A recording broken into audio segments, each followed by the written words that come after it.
Hey, if you ride bicycles, you probably know that making the bike go is only half the battle. You also got to be able to stop. And that's what we're here to talk about today. So we're going to talk about rim brakes, we're going to talk about mechanical disc brakes, and we're going to talk about hydraulic disc brakes, and which brake might be best for you. Hey, welcome to Cyclecraft TV. I'm Brendan, the owner of the Cyclecraft Cycling Center, located in Parsippany, New Jersey, and all around the world at www.cyclecraft.com. If you find this information useful or entertaining, go ahead and give us a thumbs up. And if you find this channel useful, we'd love it if you'd subscribe. Watch this video all the way through for all the tips on what kind of brakes are best for you. So the thing about bikes is going is lots of fun, but you've also got to be able to stop if you want to be safe. Back in the early 1800s, when there were penny farthings and safety bicycles, you basically had to stop your bike by slowing down how much you were pedaling because there was no freewheel action.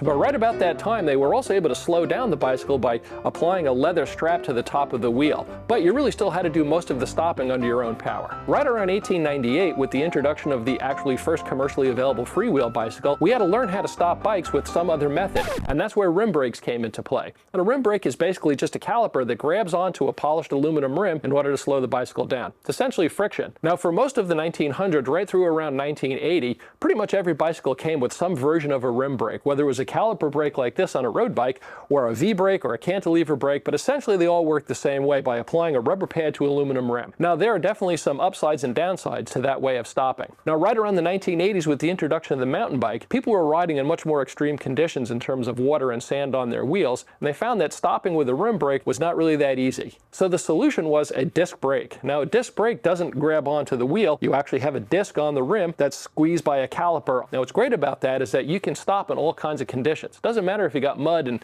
dirt and water on the rim, you can still stop the bike very safely. So these days, if you're out shopping for a bicycle, you may see that most of the bikes will have a disc brake on them, but there are still some that have a rim brake. Or you may have an older bike that you want to refurbish that did come with a rim brake, and that's not a bad thing because rim brakes still work pretty good. Now, some of the downsides to the rim brake are that if your wheel is out of true, or if you have a broken spoke or something like that, the wheel is going to rub against the brake and you're basically stuck. The other thing about a rim brake is that over time, all of that friction on the rim is going to wear the rim out. I've actually worn through the sidewall of a mountain bike rim and had to replace the whole wheel. For example, if you live in Portland and you're a commuter in the rain, you're wearing out parts pretty regularly because they're wet and sandy. So for that kind of a ride, a disc brake is actually a huge advantage because you're not wearing out the wheels and you have much better stopping power. However, a rim brake bike is typically going to be a little bit lighter weight, and if you're the kind of person that likes working on their own bike, you may find that a rim brake is much easier for you to maintain. It's pretty easy to replace the pads and adjust the cable for good stopping power. Now, like I talked about before, mountain bikes were really the first time we saw the regular use of disc brakes on a bike. Now, there were also hydraulic brakes that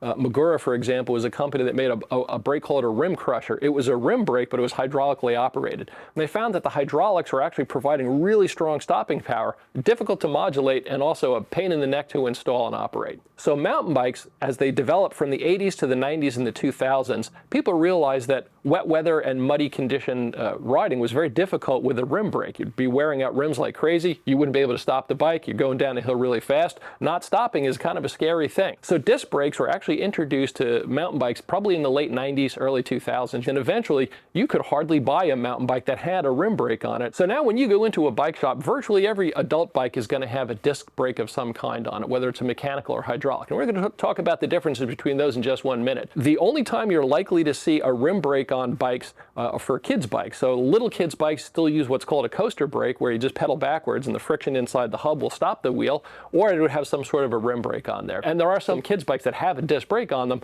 but you'll see a lot of those rim brakes are ubiquitous in the kids' bike area. Now, let's talk about an adult bike. Whether it's a hybrid bike or a road bike or a mountain bike, you're likely to find a bike that has either a mechanical disc brake or a hydraulic disc brake. So the difference between the two, a mechanical disc brake, like it sounds, there's no hydraulic fluid used to actuate the brake. It's actually actuated by a cable, very similar to the rim brake, except that the cable is connected to the caliper on the wheels, and then you have your disc where the caliper is going to grab onto that disc through the mechanical action of the lever pulling a cable. A hydraulic disc brake, on the other hand, actually has a hydraulic line, just like your car, connected to a set of pistons that are actuated by the pressure of the hydraulic fluid. Now, the mechanical advantage to that is huge. You could get much more stopping power out of that hydraulic pressure than you can out of your hands, unless you're a weightlifter and you have some kind of super monkey gorilla grip. Stopping with a hydraulic disc brake is much stronger than with any other type of brake. So that mechanical advantage of the pressure of hydraulic fluid on the caliper makes it much better for extreme mountain biking, high-speed road riding.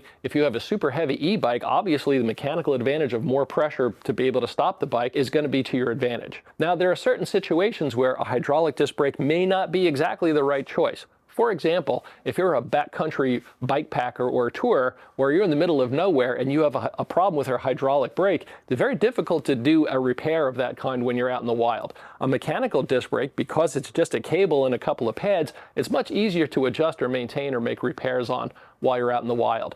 But for most people, if you're a local rider, bike commuter, if you're a road racer, if you're riding mountain bikes off-road, a hydraulic disc brake is going to be your best bet in terms of performance and usability. Now, the maintenance thing that we had talked about before, hydraulic disc brakes, you probably need to bleed those brakes, just like in a car if you get any air in the system, or once you wear out a set of brake pads. And again, most people will get at least a season out of a pair of brake pads, but when you have to replace those brake pads, sometimes you have to bleed the brakes as well. Or if somehow air is introduced into the brake system, bleeding the brakes is something that needs to be done. Now, it's not super difficult to do that, and if you're the type of person that wanted to learn how to do that on your own, you'll need some specialized tools and a little bit of practice to make that happen. But generally, if you're able to bring your bike into the local shop, we're really good at it. We can do it really fast, not too expensive to do, and your brakes will always be in tip-top condition. Now, like I said, one of the nice things about disc brakes is that the longevity of the pad, whether it's a mechanical or a hydraulic disc brake, you're generally getting more service life out of those disc pads than you are for rubber pads on a rim brake. But that said, obviously we can see that there are pluses and minuses to all these systems,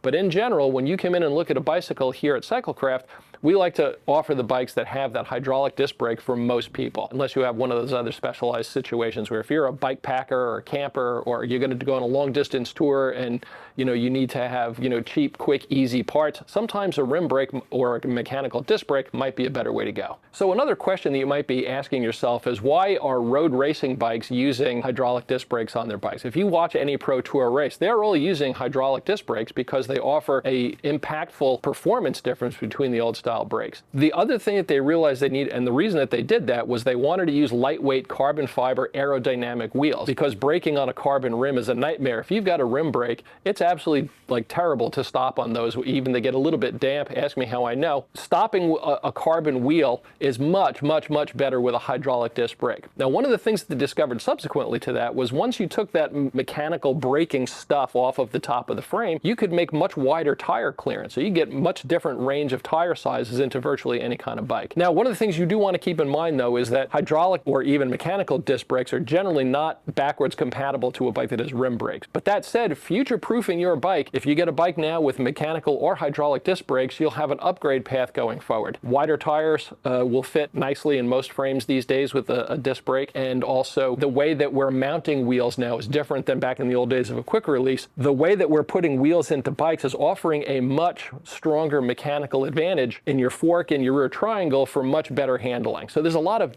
sort of advantages that people don't always talk about when we're talking about the disc brakes. Obviously, braking of any kind is going to be something you have to have on your bike, but what we're seeing is that a disc brake is generally preferable over a rim brake these days in most circumstances, and that a hydraulic disc brake is, from a performance standpoint, going to be preferable over a mechanical disc brake. That's pretty much all there is to it. Now, keep in mind that within the world of disc brakes, there are definitely low performance and high performance options, and all of those different types of brakes. That's a much bigger topic than we can go into here, but suffice it to say that if you need stopping power, hydraulic disc brakes, we think, are the way to go. Thanks for watching Cyclecraft TV. And if you enjoyed this video, again, please give us that thumbs up, subscribe to the channel, and one more thing, keep the rubber side down.